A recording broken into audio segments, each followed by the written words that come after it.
Мен Мәміш Дүйсенәлі, Қазақстан Республикасы азаматымын.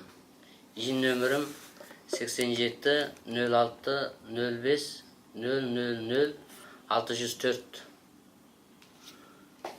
1987 жылы 6 айының 5 күні туылғам.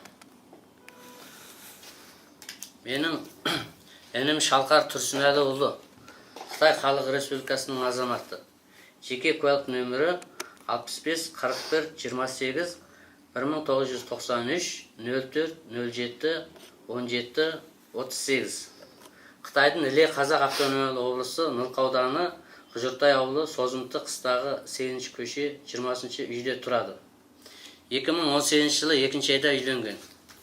Үйленіп 2 айдан кейін Іле Қазақ автономиялы облысы Қорғас ауданы қоғам қауіпсіздік мекемесі сақшылары телефон шалып, үйіңнен ешқайда кетпе деп ескерту жасаған. 2018 жылы 4 айдың 1 күні 11 күні Қорғас ауданы қоғам қауіпсіздік сақшылары Созымтыдағы үйіне келіп ұстап кеткен. Содан кейін 2018 жылы 8 ай мөлшерінде заңсыз түрде сотының шешімінсіз 15 жылға соттап, саяси құқығынан махрұм еткен. Ұсталғаннан бүгінге дейін тек қана Нылқа ауданы Құжыртай ауылы сақшы бөлімшесінде видео арқылы хабарласуға ғана рұқсат берген. Қазіргі кезде Іле Қазақ автономиялы облысы Күнес ауданы Қарабура түрмесінде жатыр. Тағы бір інім Тілеужан Әділбекұлы. 1993 жылы 9 айдың 16 күні туылған. Құжыртай ауылы Ақтас қыстағы 17 нөмірлі үйде тұрады.